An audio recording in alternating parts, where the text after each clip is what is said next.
মমতা বন্দ্যোপাধ্যায়ের নেতৃত্বাধীন তৃতীয় তৃণমূল সরকারের এটাই শেষ বাজেট। যেহেতু বিধানসভা নির্বাচনের পর নবগঠিত বিধানসভার পূর্ণাঙ্গ বাজেট পেশ হবে, তাই বৃহস্পতিবার বাজেট ভোট অন অ্যাকাউন্ট। 9 ফেব্রুয়ারি পর্যন্ত বিধানসভা চলবে। কয়েকটি বিল আসারও কথা রয়েছে, ফলে সেই অনুযায়ী কর্মসূচি ঠিক হবে। তবে যেটা নিয়ে সব থেকে বেশি কৌতূহল তা হলো তৃণমূল সরকারের ভোট অন অ্যাকাউন্টে কি থাকছে। উন্নয়ন খাতে কি বরাদ্দের কথা উল্লেখ থাকবে? জনপ্রিয় সামাজিক প্রকল্প যেমন কন্যাশ্রী, রূপশ্রী ও লক্ষ্মীর ভান্ডারে কি ভাতা বৃদ্ধি হবে? জানিয়ে প্রকল্পের সুবিধা প্রাপকদের কৌতূহলের শেষ নেই। মূলত ঘরের লক্ষ্মীরা তাকিয়ে রয়েছেন দিদি তাদের জন্য ভাতার পরিমাণ বাড়াবেন। হাওয়ায় ভাসছে লক্ষ্মীর ভান্ডারে টাকা বাড়ার অঙ্ক। তবে কি সত্যি লক্ষ্মী বাড়ে সুখবর শুনবেন ঘরের লক্ষ্মীরা? লক্ষ্মীর ভান্ডার সহ আর কোন কোন প্রকল্পে টাকা বাড়তে পারে তা বলবো। তার আগে একটা বিষয়ে প্রতিশ্রুতি দিয়েছেন মমতা বন্দ্যোপাধ্যায় থেকে অভিষেক বন্দ্যোপাধ্যায়।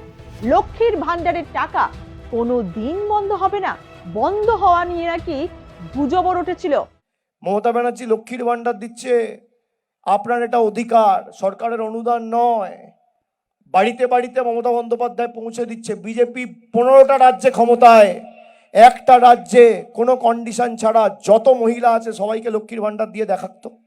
এবার আসা যাক মূল কথায়। কোন কোন সামাজিক প্রকল্পে টাকা বাড়াতে পারেন মুখ্যমন্ত্রী মমতা বন্দ্যোপাধ্যায়?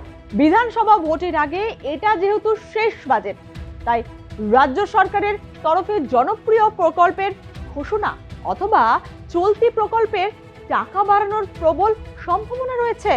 তার মধ্যে অন্যতম লক্ষ্মীর ভান্ডার প্রকল্প। কারণ রাজ্য সরকারের তথ্য পরিসংখ্যান অনুযায়ী 2024 সালের 31 অক্টোবর পর্যন্ত প্রায় 2,15,00,000 মহিলাকে এই প্রকল্পের সুবিধা দেওয়া হয়। বর্তমানে সেই সংখ্যা আরো বাড়ানোর কথা বলছে তৃণমূল সরকার। এই প্রকল্পে বাংলার মহিলারা যাদের বয়স 25 থেকে 60 বছরের মধ্যে, তারা বর্তমানে 1000 ও তপশিলি জাতি উপজাতি মহিলারা পান 1200 টাকা করে। নির্বাচন কমিশনের দেওয়া তথ্য অনুসারে রাজ্যে মহিলা ভোটারের সংখ্যা এখন প্রায় 3,76,611 জন, আর পুরুষ ভোটারের সংখ্যা প্রায় 3,87,93,743 জন। 24 লোকসভা ভোটে দেওয়া তথ্য অনুসারে কমেছে পুরুষদের থেকে মহিলা ভোটারের ব্যবধান। অতএব মহিলা ভোট ঝুলিতে পুরতে পারলেই কেল্লা পথে। 2024-25 অর্থবর্ষে এই প্রকল্পের জন্য প্রায় 19,385 কোটি টাকা খরচ হয়েছে। আগামী বছরেও এই খাতের জন্য বরাদ্দ আরো বাড়ানো হয়েছে।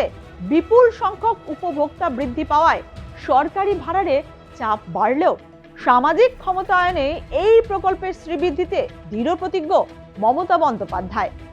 ভবিষ্যতে এই প্রকল্পের টাকা 2000 থেকে 2500 টাকা হওয়ার সম্ভাবনা নিয়েও আলোচনা চলছে।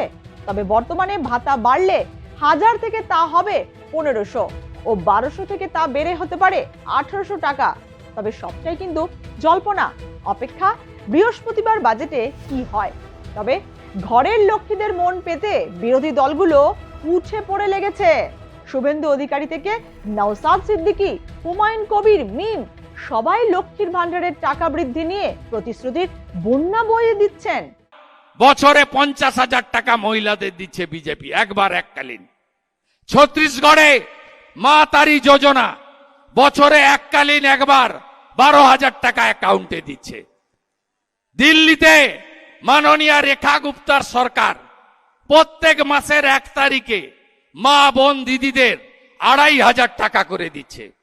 যে আমাদের সরকারে আসলে আমরা প্রথম হচ্ছে যিনি দিদি লক্ষ্মীর ভান্ডারে 1000 টাকা আর 1200 টাকা দেয়, এই বিভাজন রেখেছেন।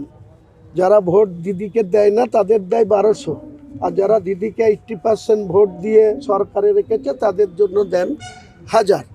আমরা আগামী দিনে ইলেকশনের এজেন্ডার মধ্যেই রাখবো যে প্রত্যেকটা মহিলাকে 3,000 করে মাসে আমরা দেব। শুনলেন তো বাংলার মা বোনেদের মন পেতে সবাই কতটা উদ্গ্রীব। অতএব এত কিছুর পর তৃণমূল সুযোগ হেলায় হারাবে না বলি মনে হয়। বিরোধীরা তার জনপ্রিয় প্রকল্প নিয়ে দড়ি টানাটানি করছে, তবে কি এই প্রকল্পের টাকা বাড়াটা সময়ের অপেক্ষা? এই প্রকল্প নিয়ে রাজ্য সরকার আগামী দিনে কি সিদ্ধান্ত নেয় তার দিকেই তাকিয়ে মহিলা ভোটাররা, আর সেই তাকানোই বলে দিচ্ছে ভোটে বড় ফ্যাক্টর হতে চলেছে এই জনপ্রিয় প্রকল্প।